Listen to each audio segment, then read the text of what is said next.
As usual একটা অনুষ্ঠান বাড়িতে চিরাচরিত যেটা হয়ে আসছে আর কি, যে পুরুষ মানুষরা বাড়ির বাইরেটা সামলায় আর ঘরের মেয়ে বউরা ঘরটা সামলে নেয়। কিন্তু সমস্যাটা এখানে নয়। সমস্যাটা হলো যে একটা অনুষ্ঠান বাড়িতে 5টা মানুষের 5 রকম মত, কিন্তু এই বিষয়ে কিন্তু বাড়ির পুরুষ মানুষরা বিন্দু মাত্র মাথা ঘামায় না। যত রকম প্রেশার কিন্তু আমরাই ঘরের ভেতর থেকে সামলে যাই। এই যেমন আর কি, এক্ষুনি 10টা লোক খাওয়ার কথা ছিল, হয়ে গেল 15টা। হয়তো তাদেরকে কিছু এক্সেস, মানে বাড়ির পুরুষ মানুষদের হয়তো কিছু এক্সেস আনতে বলা হচ্ছে বা 2বার বাজার পাঠানো হয়েছে, 3বারের বেলায় বলে কি, না আর যেতে পারবো না, তোমরা বুঝে করো গা, এতবার বাজার যাওয়া সম্ভব নয়, তোমরা বলতে পারো না কেন, ঠিক করে বলতে পারো না কেন। এই ধরনের প্রেশারগুলো কিন্তু আমাদের উপর আসতেই থাকে।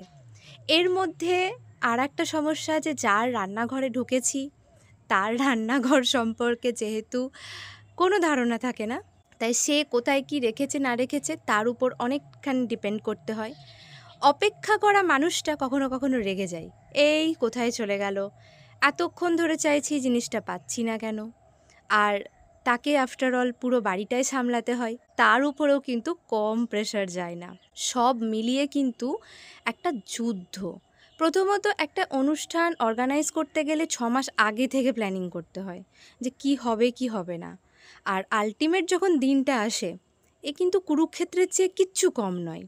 কিন্তু সবথেকে বড় কথা হলো, এই যে আমরা মেয়েরা এত স্ট্রেসের মধ্যে দিয়ে গিয়েও ননস্টপ হাসতে থাকি, আবার মাথাও গরম করে ফেলি।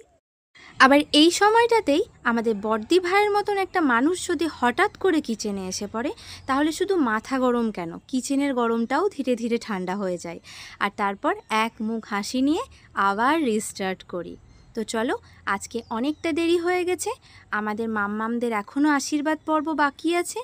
দেখা হচ্ছে তোমাদের সাথে নেক্সট কোনো ভিডিওতে। আর ততক্ষণ অবধি তোমরা সবাই ভালো থেকো, সুস্থ থেকো।